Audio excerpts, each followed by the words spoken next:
Next on Words and Numbers, Erica Kirk. Acupuncture. President Donald J. Trump, relative to Erica Kirk. And Clark Neily joins us to talk about the weaponization of the Department of Justice. All this and more next on Words and Numbers, which is a civil original podcast. Check us out at civl.com. Hi, I'm James. And I'm Anthony. And this is Words and Numbers.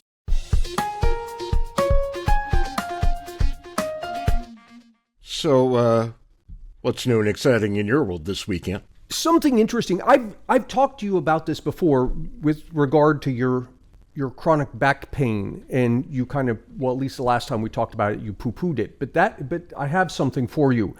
Chronic back pain is gone under clinical trial. Specifically, they're looking at the efficacy of acupuncture. And this is not some fly-by-night organization. Kaiser Permanente Center for Health Research enrolled 800 participants over 65. They all had medical history of lower back pain. A third of them received 15 acupuncture treatments over 3 months. Another third received an additional 6 acupuncture treatments over the following 3 months, and the other 3 got some kind of medicine, whatever it is you give usually for back pain. And what they found was significant effects of the acupuncture. This is being published now in the Journal of the American Medical Association. All right, couple of things. I'm just guessing that Kaiser Permanente would be very happy to replace back surgery with acupuncture. Oh, sure they would be. But, I mean, if we're going to go that route, then we just have to throw up our hands for all studies. The fact is, it's being published in JAMA. Not at all. There would be a perfectly legitimate way to do this study. One would be to do exactly as they did, bring trained acupuncturists, whatever training they go through, in to do whatever thing they do. The other would be to have somebody come in and just stick needles into people randomly. Yeah, well, I'm giving you the headlines here, so I haven't read this study. I'm sure that, these are scientists. I'm sure that they've done whatever one needs to do to make again, they're publishing in JAMA. This is one of the top medical journals. Yeah. But there is a notable placebo effect with acupuncture. Yeah. Oh, yeah.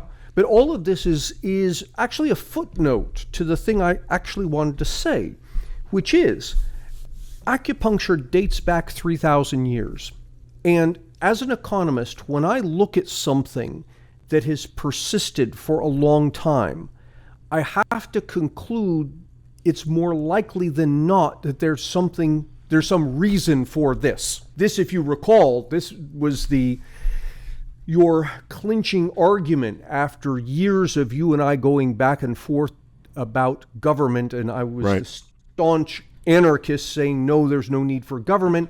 And finally, you made the argument that, look, government itself is the result of spontaneous order. Never has there been a society in which government didn't emerge. Now, as an economist, I've got to stop and take that seriously. This is something that humans keep doing over and over and over and over again. It's more likely than not there's some good reason for it. So too, here we have acupuncture. Push back on that too a little bit.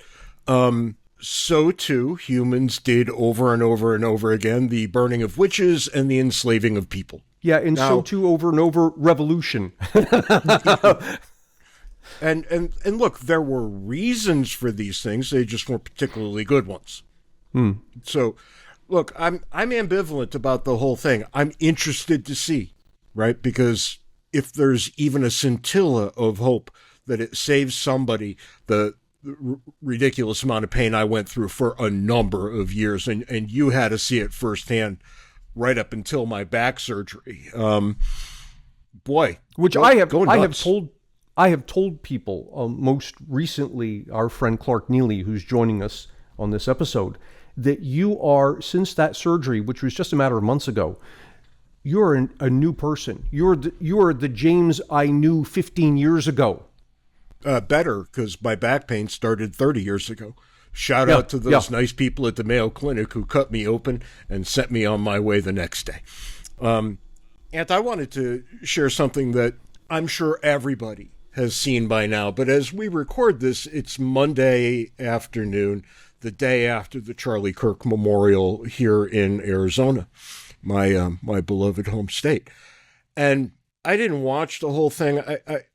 I don't know if I can watch the whole thing. I mean, the religious revivalism element of it was a bit over the top, and the MAGA-ism of it was a bit over the top. So it's not exactly the kind of thing I sit and watch. But I sat down and watched Erica Kirk's remarks on YouTube last night. And while they were extraordinarily religious, I mean, okay, it was her microphone. But right in maybe 2/3 of the way through, she took a deep breath and forgave the man who shot and killed her husband. Yeah. And boy, I don't know that I could have done that. And I think in my heart that forgiveness is an extraordinarily important thing. And we should always, all of us, be a lot more forgiving than we are. But 11 days, I believe it was, after her husband was murdered in front of her, she forgave the man who did it. And I just didn't want an episode to pass between, that and whatever else happens down the road without holding this up as a tremendous example of what the human heart is capable of. And this is astonishing. Hats off to Erica Kirk. Yeah, I have nothing to say. Well, I'll say one thing. This is how true peace begins. Because the alternative is eye for an eye, and it keeps going back and forth for generations. Until the whole world is blind, a wise man once said. Two things always come up at moments like this when I try to fathom the depths of the goodness of the human heart. And, usually I'm more inclined to see the bad side of things. I'm a pessimist by nature. I don't think anybody's going to be terribly surprised to hear that. But when you think about, and this, I think we might have talked about this on Juneteenth, the capacity of former slaves to just get on with their lives without seeking retribution. How on earth did they do that? Yeah. That's amazing. And then when you turn your attention to South Africa during the later Mandela years with the Truth and Reconciliation Commission, where people who had done horrible things could walk in, tell the story, admit to it, turn around and walk out, no matter how bad the story was. Wow. I mean, that's amazing. It's the hardest segue to this we've ever done, but this, of course, brings us to the foolishness of the week. And the foolishness of the week comes from the exact same flipping event. Right after Erica Kirk spoke, Donald Trump got to have the last say. He got to close the show. And he said, what did he say? I'll just read you from a news story that gets the quote. Striking a far different tone from that of Mr. Kirk's widow, Erica, who spoke immediately before him, Mr. Trump said he disagreed with Mr. Kirk's view of wanting the best for one's opponent. I hate my opponent, and I don't want the best for them, he said. He added, I'm sorry, Erica. Wow. So even at the Charlie Kirk Memorial, he had to find a way, just had to find a way to be a hateful jackwagon. Not only did he not have to do that, it's going to cost him. I saw some reference to a poll. I haven't seen the poll, but I saw a reference to it indicating that his popularity skyrocketed after all of this business. If he's going to keep the goodwill of people, particularly center America, he's got to back off from that. Yeah, well, I mean, I say it all the time. People born round don't die square. Yeah. He is exactly as he is. He's incapable of anything else. But of all moments that maybe, just maybe, it could have been better. But look at the difference between the two. And on the surface, he's coming out with strength, and she isn't. But if you think about it, actually, it took far more strength for her to forgive than it does for him to hate. Yeah. And, I don't want to belabor it. I can't look into that woman's soul any more than I can look into anyone else's. I don't know how she came to this. I'm certain that a faith that she has publicly espoused for a very long time had a lot to do with it. I just don't know that I could have been anywhere near that forgiving under those terrible circumstances. So hats off to her. She provides an example that people can actually follow. Get Words and Numbers on Civil.com and on Civil's TV and mobile apps. Regular episodes are free. Sign up for an annual membership to support our show and for access to member-exclusive content. Clark joins us this week. Clark, you've been a guest on Words and Numbers many times. I say Clark, and I shouldn't say that because new people who are coming in don't know you. This is Clark Neily. You are Vice President for, I don't know your full title. Senior Vice President for Legal Studies at the Cato Institute. At Cato.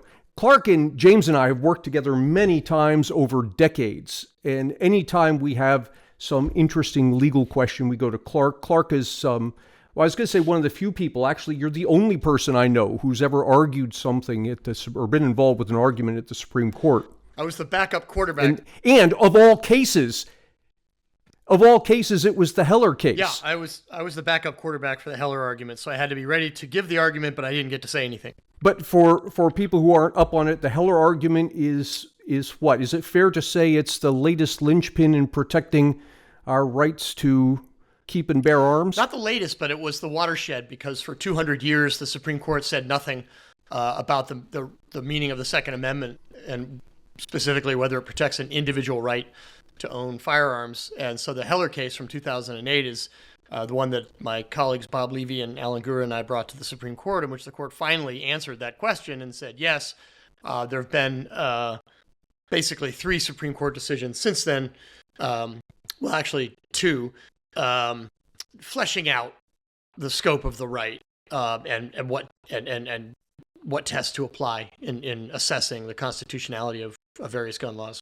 Those of us who listen to Words and Numbers or now watch Words and Numbers, people will know that typically, Clark, we just wind you up a little bit and then you kind of take it from there.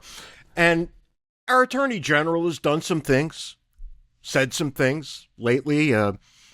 First, that we were going to start prosecuting hate speech, which she walked back pretty quickly after all of her political supporters said, what the hell are you talking about? And things like this. But as if on cue, our fearless leader and big toe Donald Trump rides into the rescue with a post on Truth Social, which I'm sure you've seen, but a number of people out there won't have seen it and actually will be probably better off for that. So allow me to read this aloud, and we'll just consider this the wind-up, and you can go wherever you like after this. Donald Trump says, directed to Pam, I have reviewed over 30 statements and posts saying essentially same old story as last time, all talk, no action. Nothing is being done. What about Comey, Adam Shifty Schiff, Letitia? They're all guilty as hell, but nothing is going to be done. Then we almost put a Democrat-supported U.S. attorney in Virginia with a really bad Republican past, a woke rhino who is never going to do his job. That's why 2 of the worst Dem senators pushed him so hard. He even lied to the media and said he quit and that we had no case. No, I fired him, and there is a great case. And many lawyers and legal pundits say so. Lindsay is a really good lawyer and likes you a lot. We can't delay any longer. It's killing our reputation and credibility. They impeached me twice and indicted me 5 times over nothing. Justice must be served now. President DJT. Clark, what do you make of this? Famously, President Trump has said not to drink alcohol, which is almost impossible to believe when you see tweets like this. Like, this is the kind of thing that the rest of us sometimes get a little too much alcohol and you rant in all caps. But this is the President of the United States issuing what is unmistakably an order to his attorney general in public, I guess if we can call the Truth Social public, and prejudging the guilt of multiple potential defendants, and in effect telling the attorney general, make sure these people get what's coming to them. And there's more than a little bit of the Red Queen here, right? Like conviction first and trial afterwards. But that's basically what he's calling for. Doesn't he, by doing this sort of thing, kind of offer a perfect defense for these people were they ever to be dragged into court for much of anything? No, for several reasons. First, because courts bend over backwards to basically constrain defendants' ability to, make an argument like, hey, the President of the United States prejudged my guilt and then ordered his Attorney General to get me by hook or by crook. And so that's not really the way our system is supposed to work. That's all true. But good luck finding a legal doctrine that would provide you with a sort of powerful argument where you could say, hey, look, existing precedent requires that the charges against me be dropped because of the president's diarrhea of the mouth. The other problem, of course, and longtime listeners won't be surprised to hear me say this, the Department of Justice has become very adept at ensuring that very few of its criminal prosecutions actually end up in front of a judge in any meaningful way. They do have to file the case, but they are very adept at getting people to waive their constitutional right to a trial, their constitutional right to due process, and simply plead guilty after exerting extraordinary amounts of pressure on them to do so. In fact, 98% of all federal criminal convictions today come not from constitutionally prescribed jury trials, but instead through guilty pleas, many of which are very clearly coerced. And I think that I don't see any reason to believe that the Department of Justice wouldn't be successful in coercing at least some of these defendants to plead guilty if it comes to that. Now, will it come to that? I couldn't say. But the president certainly seems very serious about ensuring that Comey and company end up on the wrong end of a federal criminal prosecution. Clark, you've talked about this before, and I want to underline it because I wasn't aware of this until you first said it to me maybe 10 years ago. But I think it's really important. It's something Americans need to talk a lot more about, and that's this combination of plea bargaining and charge stacking. Well, it's so charge stacking is a term that's used to describe when prosecutors come up with creative ways to increase a defendant's exposure by charging them either with multiple crimes for the same act or a more serious crime than the conduct really merits. I'll give you an example. If you were to go into a store and grab a pair of, shoes or a game or something like that, you're running out of the store and you kind of put your hand on the security guard's chest to move him out of the way of the door so you can get through it. Technically, you can charge that as a robbery because robbery is the use of force to effectuate a theft. Now, is that really robbery? Of course not. That's just shoplifting. But a creative prosecutor could increase your exposure from whatever shoplifting would be, probably a few months, 6 months at most, I would guess, in most jurisdictions, to robbery. Now you're looking at something more like 5 or 10 years. The point of that would not be that they actually think you should do 5 or 10 years because you robbed that store. They are just trying to increase the strength of their hand when the inevitable plea offer comes. And charge stacking is just the tip of the iceberg. There's countless different ways that prosecutors have to exert leverage on defendants to plead guilty, which is, again, why more than 95% of criminal convictions in our system, meaning both state and federal systems, come from guilty pleas instead of jury trials. And I think there's no more, disturbing and damning statistic in all of our criminal justice system than that one, because if you think that a guilty plea is 100% assurance that someone was in fact guilty, I've got a stack of exonerations I can show you that show that that's wrong. And that's a pretty terrifying thing when prosecutors have enough power to do that. Okay, so to underline this, whether it's through charge stacking or something else, we've got a situation where the DA is taking somebody who's been charged with a crime, piling on enough weight such that when the DA comes along and says, okay, plead guilty and we'll make all this big stuff go away. The person says, yeah, regardless. And you gave a good example. This was that case a couple of years ago, the college admittance scandal out in California. Yeah, so this is the Varsity Blues investigation. It was actually prosecuted by the Boston U.S. Attorney's Office. So these are the feds. Many people will be familiar with this. There was a variety of Hollywood celebrities and East Coast lawyers and investment bankers that undertook various efforts to get their kids into colleges that they would not have gotten into otherwise. At one end of the spectrum, you had people who literally hired a ringer to come in and take the SAT fraudulently for their kid. At the other end of the spectrum, you just had people who cut an unusually large check to the sailing team and then had their kid, manipulate their resume to make it sound like they actually, qualified to be on the sailing team. There were about 4 dozen criminal prosecutions that arose out of that, 54, I believe, criminal prosecutions. 50 out of 54 defendants were induced to plead guilty. And generally speaking, this is what they were looking at. The average plea offer was about 2 months, and anyone who didn't immediately agree to plead guilty was advised by the U.S. attorney that he would go and seek a superseding indictment from the grand jury in which they would include a fresh conspiracy to commit fraud charge for which the punishment could be up to 20 years. Now, you're probably not going to do 20, but you might well do 7 or 8. And of course, given the nature of the case, what these people all had in common is they all had kids. And if you were to threaten me with 7 or 8 years in federal prison and then offer to let me off the hook for 2 months, I'd sign whatever you put in front of me. I wouldn't even ask to read it. That's how they get convictions these days in both the federal and the state systems. And I'll add one more thing, and there was some of this in the Varsity Blues case. They were even allowed to exert pressure on a defendant to plead guilty by threatening to indict your family members. As long as they have probable cause to believe that one of your family members has committed a crime, which, newsflash, they always will because we have so many crimes, it is perfectly permissible for them to use that as a bargaining chip. And if you agree to plead guilty, waive your right to a trial, we won't go after your wife, we won't go after your kids. And I think that's pretty gross. And it happens.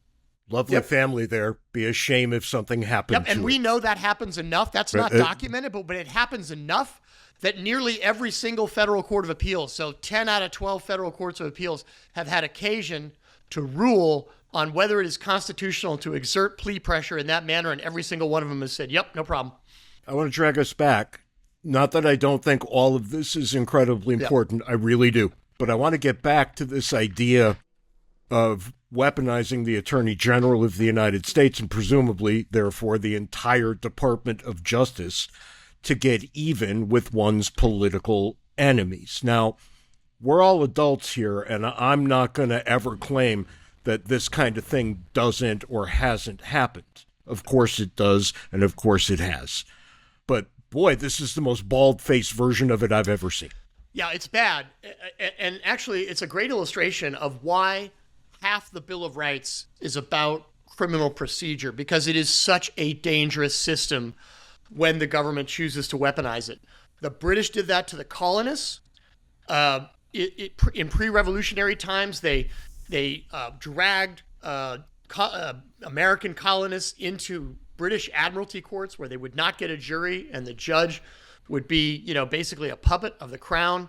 And so the framers of the Constitution were perfectly aware just how dangerous the criminal justice system can become when it is pressed into service as a tool of political payback and oppression, and that is precisely what's happening now. That is the very essence of the order that Donald Trump gave to Pam Bondi in the Truth Social post that you read earlier, James. It's kind of horrifying, right? Because if you trace out exactly what this could end up meaning, and I think Trump is very typically short-sighted here. He almost always is. You can bet, just like you know that the sun will rise in the east and set in the west, that the next Democratic administration will waltz in and do precisely the same thing.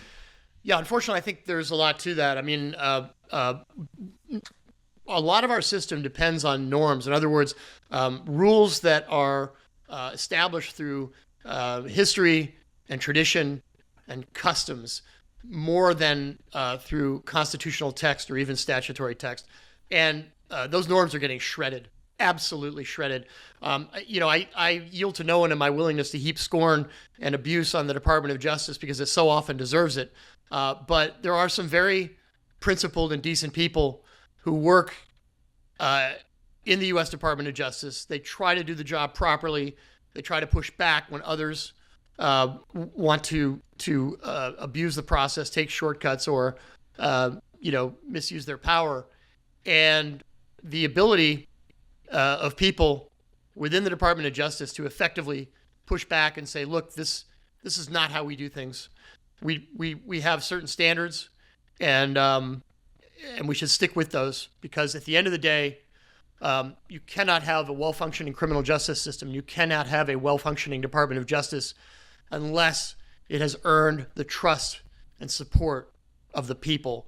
And a Department of Justice that behaves like the one we're seeing now under Pam Bondi absolutely does not merit public trust and confidence. To the contrary. Let me ask you a very hard question. And I do think it is a very hard question, and I don't think I could answer it. What was the last Department of Justice that you actually trusted? I don't think I would say that I've trusted a U.S. Department of Justice for at least 50 years, because that's basically when it went dark, because, and I hate to beat a dead horse or beat this drum too much, but when the vast majority of criminal prosecutions are resolved through a non-public procedure, i.e. a guilty plea, then you lose that element of sunlight that's necessary to be confident that an agency is operating legally and in good faith. And so a public adversarial court proceeding is an excellent way to make sure that things are on the up and up. They won't always be, but it's a really powerful way to expose potential misconduct, corner cutting, unethical behavior by prosecutors. And so what we saw was in the 1970s and early 80s is when we saw plea bargaining really just take over the whole system. Above 90% of cases were resolved through guilty pleas at that time. And once you have fewer than 10% of cases playing out in public, I think you lose the disinfecting effect of sunlight. Too much stuff goes on behind the scenes. There's too many opportunities to cover up for bad, police work, bad work by FBI agents, whoever was involved, prosecutorial misconduct, etc. All of that can get swept under the rug as long as you can induce the defendant to waive all of their rights and plead guilty. So I don't think it's really a question of who is running the department. I think it's a question of how the department operates. And for at least the last 50 years, the U.S. Department of Justice on the criminal side has operated at best in a twilight zone, but much of its business takes place in a dark closet. So there's two things here. The first is, are we picking on the Trump administration? Yes, but we also would literally pick on any other administration for the last 50 years. So I just want to get it out there because we're often accused of having Trump derangement syndrome. And I believe if people go back, they will find us having precisely this conversation in the Biden administration and maybe even during Obama at the very beginning of Words and Numbers. But the second and more important thing is the constitutional right to a jury trial, one of those things in the Bill of Rights that you talked about earlier, is actually now all form and no substance. That's right. And it's even more horrifying because, believe it or not, the right to a criminal jury trial is the only right that is mentioned twice in the Constitution. It's mentioned in Article 3, Section 2 of the unamended Constitution, and then just for good measure, they put it in the Sixth Amendment 2 years later. One would suppose that the fact that a given right is the only one that's mentioned twice in the text of the Constitution might mean it was of some importance to the founders, and of course it was. It's one of the only things that the Federalists and the Anti-Federalists agreed upon was the importance of public adjudication being done transparently and in the open. And we have completely subverted the constitutional prescription for transparent adjudication of criminal charges. And I think I'm not sure I could point to a greater disaster in terms of policy and the rule of law than the fact that both at the state and the federal level, the government is able to accuse, convict, and punish people without ever putting its cards on the table, without ever submitting the evidence it supposedly has to public scrutiny and adversarial testing. And our system was never designed to work that way. Why do you think it came to this? It's just basically the two most powerful actors in the system are judges and prosecutors, and mass plea bargaining makes both of their lives much easier. It's a lighter lift. There's more certainty. And when you get the defendant to waive all their rights, it doesn't come back to bite you. And so it's just very human. It's simple, I would say, public choice economics. The water seeks its own level, and people tend to go for what's easy and certain, as opposed to what's challenging and difficult and uncertain. But I'm looking around for the adult in the room. We could point to Congress. Of course, Congress doesn't do much of anything anymore. But what about the Supreme Court? Has the Supreme Court at no point, been aghast at this and say something's got to be done? It had the opportunity, and it waived that opportunity in a case, a 1978 case called Bordenkircher v. Hayes, which involved a state prosecution, I believe in Kentucky, of a guy named Paul Hayes for writing a bad check for less than $100. The prosecutor, so that the punishment, the statutorily prescribed punishment for that crime was 2 to 10 years. The prosecutor offered 5. Mr. Hayes decided he wanted to go to trial, so he rejected the plea offer, and the prosecutor said, well, if you insist on exercising your right to trial, what I'm going to do is I'm going to re-indict you as a habitual offender because I know you've got 2 prior convictions. And then the punishment you're looking at, the maximum punishment won't be 10 years, it'll be life. So he literally tried to exert plea leverage by threatening a life sentence. When he was trying to leverage a 5-year plea offer with a life sentence threat. And it's hard to imagine, short of threatening somebody with death, which is also permissible, according to the Supreme Court, it's hard to imagine something much more coercive than saying, well, if you don't like 5 years, how about life? And that went up to the Supreme Court after Hayes went to trial, lost, and got a life sentence. Then the Supreme Court said, hey, you know what?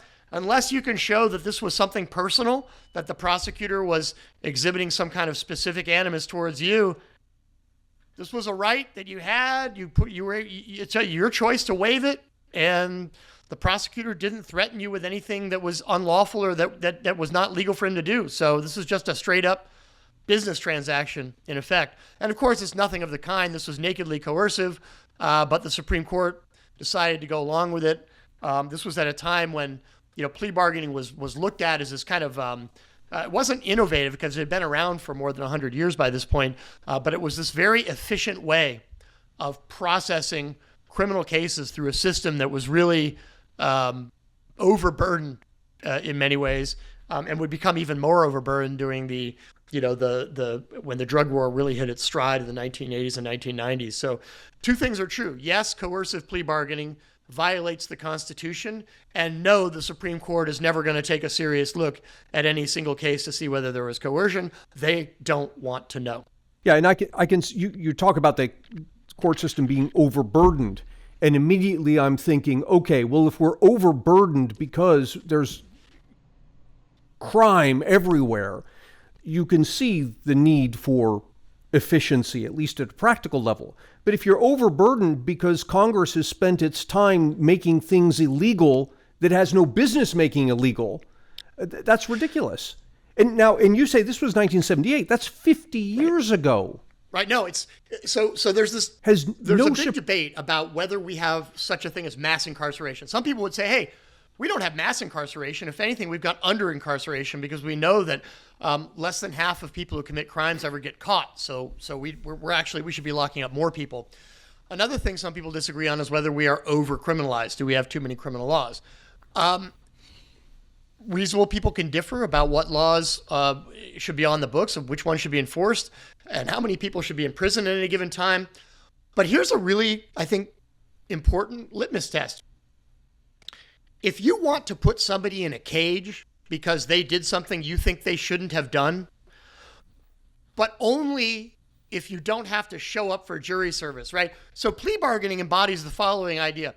I'd really like to put that guy in prison for the thing he did, but not if I have to take a couple of days off for work to be in part of a stupid jury trial. So again, I think following the constitutionally prescribed procedure of a jury trial ensures that we as society are really serious about it.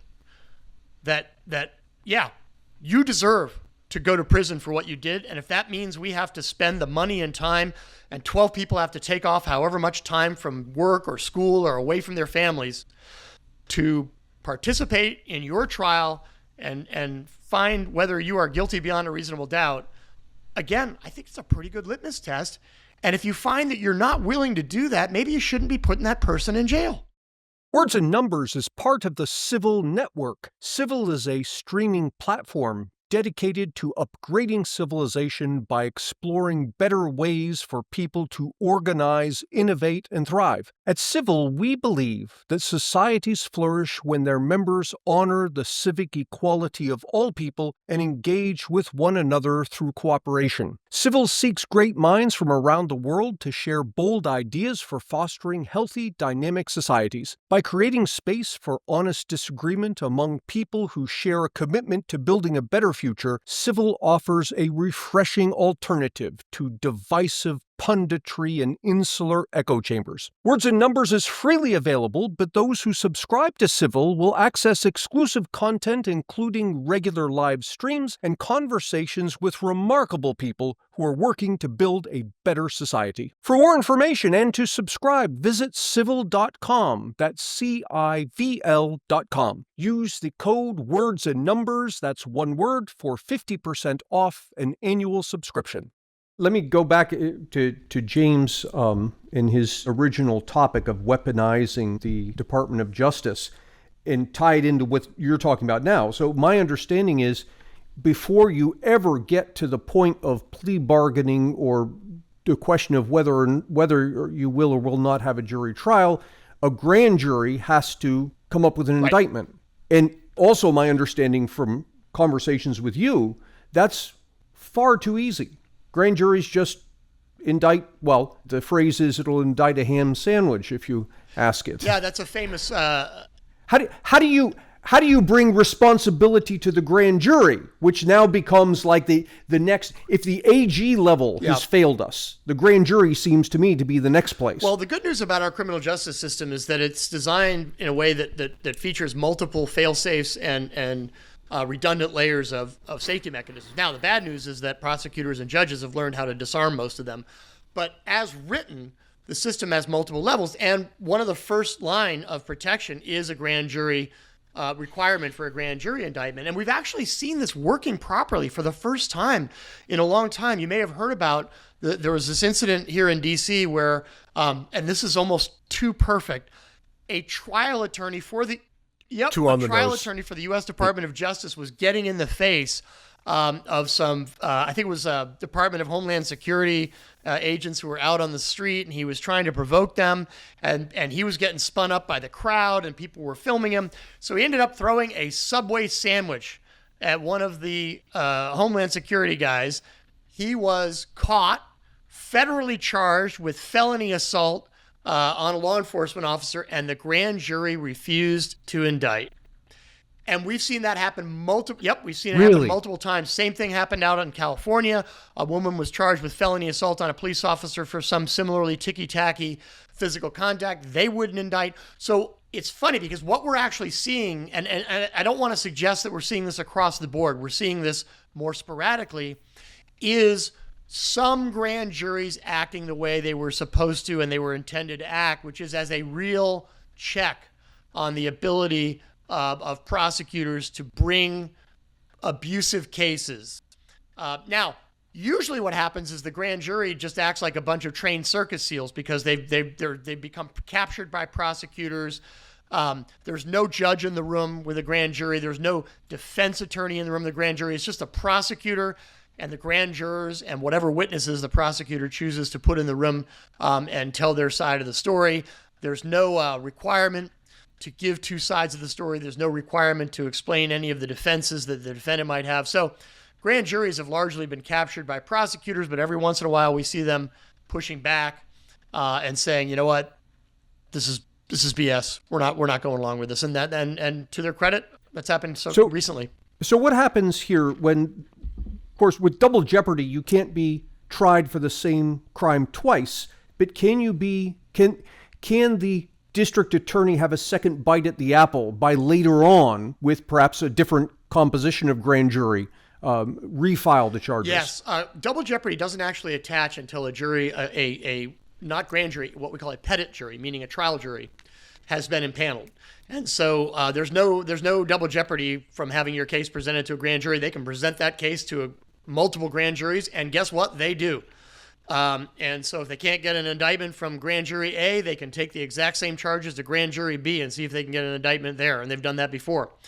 What they've done in this case, and what they often do, is they've simply dropped the more serious charges. And so now they're going to proceed with misdemeanor charges, which do not require a grand jury indictment in our system. That can be done basically on a sworn statement by the prosecutor. And in all likelihood, the defendant will be induced to plead guilty to the misdemeanor charge with the knowledge or under the shadow of a possible, new effort to bring the felony charges. That's still something the Department of Justice can do. So right. That's probably how that case is going to end, I would guess, with a guilty plea to a misdemeanor charge. So, Clark, put on your all-seeing, all-knowing hat, look into the crystal ball. Where are we likely to go from here? What's likely to happen at the Department of Justice level on down, not only in this administration, but in whichever one follows it? I don't know, man. I mean, trying to figure out what's going to happen next when Donald Trump is in charge is like asking what a coke-addled spider monkey is likely to do in a cafeteria. I just couldn't tell you. Just couldn't tell you. It is awfully hard to look. I can't even keep up with the news cycle. Things come flying at us so fast and so often. And I think that's by design. I think that's a tactic. I don't think it's just one of those things, right? I think people sat down, thought it out, and said, this is what will provide a situation in which we are most likely to get our way most often. Steve Bannon, famously one of Donald Trump's, strategists. They have an on-again, off-again relationship, but he's famous for saying that a great strategy is to flood the zone with SHIT, right? We're not guessing. This is absolutely part of their playbook. So I'll throw out a couple things. A grand jury has been convened in Florida to consider evidence and potentially indict Democratic operatives who were involved in some way with the decision to prosecute Donald Trump over his retention of various documents after he left office, the so-called Florida documents case. I would not be at all surprised if that grand jury indicts, both because there was some genuinely bad conduct on the part of some of those Democratic operatives, but also because it's Florida. And I think the grand jury is actually maybe in West Palm Beach, where Mar-a-Lago is located. So they've made that the locus of this particular investigation. So I would be very nervous if I were, what's his name? Brennan, the former CIA director. I think he's a target. I'd be nervous if I was James Comey. Not sure I'd be nervous if I was Nancy Pelosi, but I'd probably make sure that my very expensive white-collar defense insurance was paid up. Because, look, when the president calls you out by name and tells his attorney general that he wants your head on a platter, you've got problems. No matter what you did or didn't do, you've got problems. Yeah, and the saddest thing in the world is when I asked you early on whether that might be a touch prejudicial to any jurors who might be listening. You just waved that off the way my wife waves off my request for dessert. Well, look, maybe I should let me walk that back half a step. Two things are true. First, sometimes people have enough of a spine. I think people who are well-known and politically connected are more likely to be able to resist efforts to get them to plead guilty. So they're more likely to go to trial. And trials are very unpredictable. And all it takes, of course, is just one juror who's unwilling to convict, because our system requires a unanimous verdict. So If some of these cases were to go to trial, I think there's a very decent prospect of either a hung jury or an outright acquittal, kind of regardless of what the evidence shows. And I think the Department of Justice is going to understand that perfectly well. And so those prosecutors are going to exert a lot of pressure, which they're very good at doing. The other thing I wanted to point out is that one of my favorite points to make is that you can literally have a Dewey Decimal Number for a particular kind of book. And it's a book that is a memoir by a wealthy, well-off white person who thought everything was fine in our criminal justice system until they became a defendant. And boy, do they have a story to tell you about how messed up it is. And I'm like, yup, I know that story. And you should have too. You shouldn't have to get dragged into the system as a defendant to know how utterly messed up the system has become and unfair. But unfortunately, as I can't remember, maybe one of you will be able to supply the names. I'm sure it was probably Ben Franklin, among others, said, experience keeps a hard school, but fools will learn in no other. Before we go, I want to bring you back to a final question.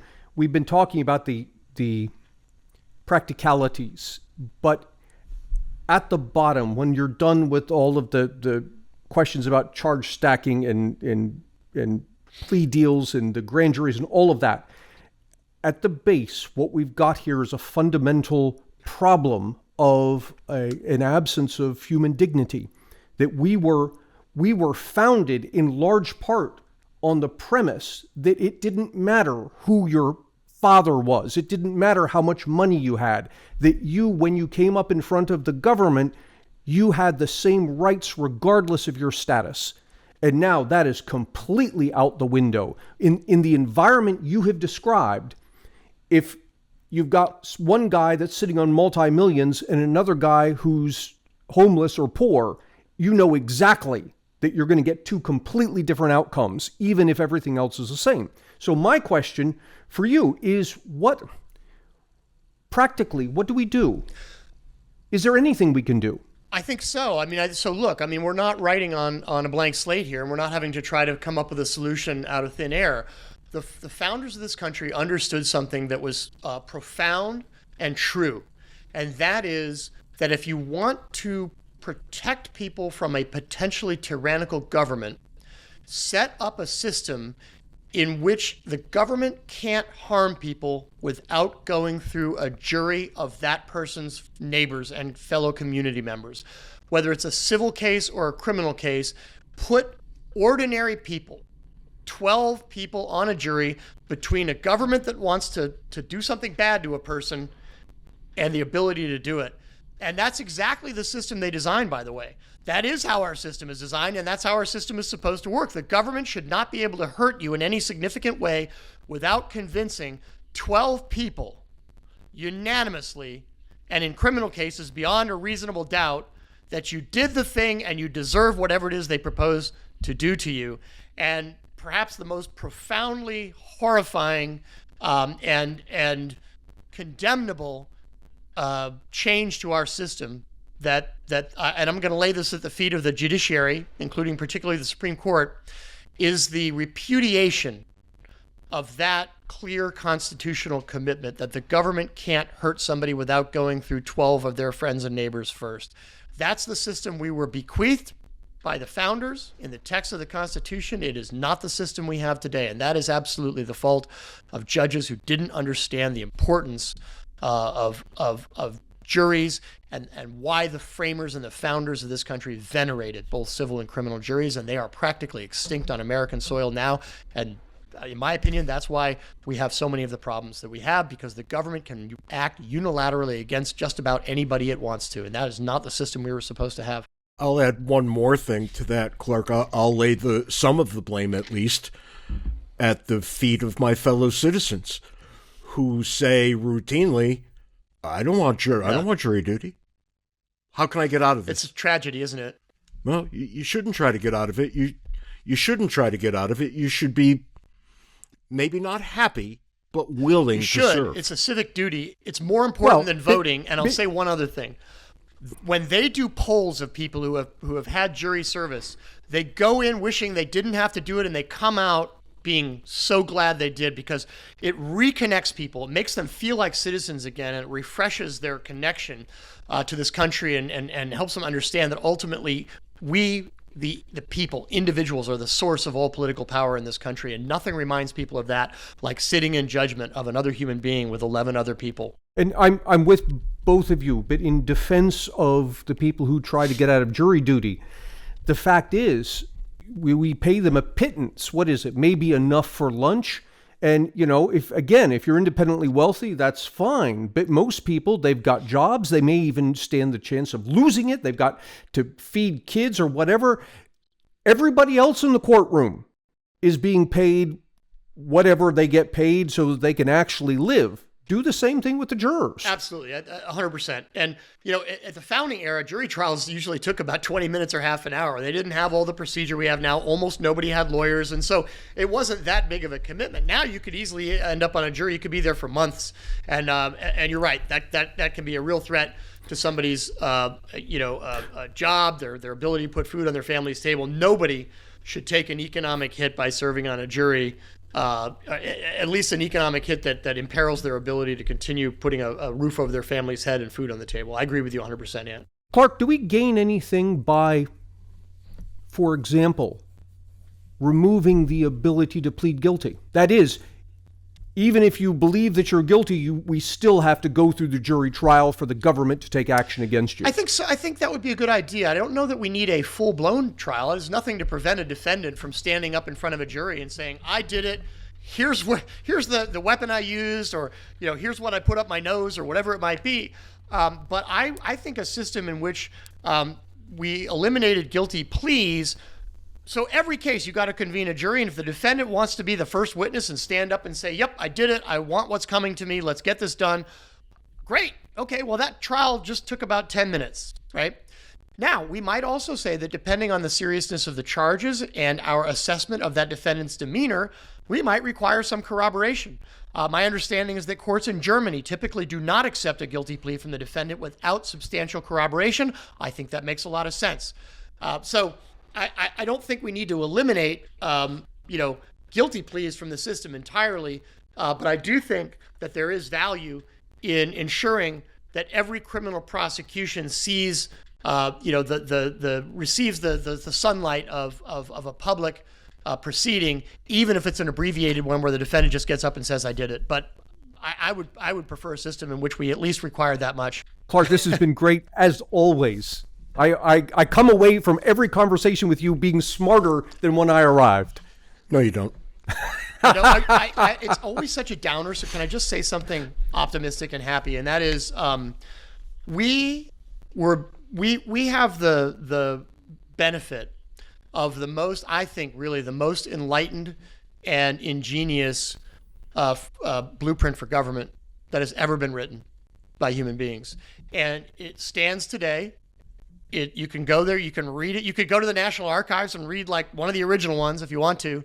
So we know where we have to get back to. We have a fixed star that we can find our way back to.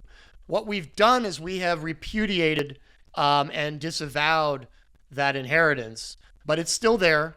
It's still waiting for us, and we can still get it back if we just decide we'd rather live under a truly constitutional government instead of the one we have now. Amen. Amen. Clark, thanks for coming. And thanks for the relatively happy ending. It's always a pleasure.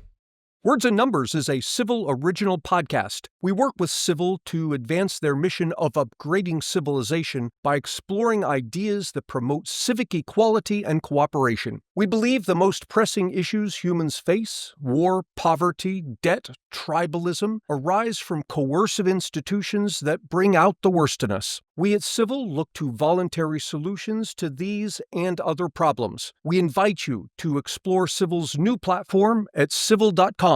That's CIVL.com.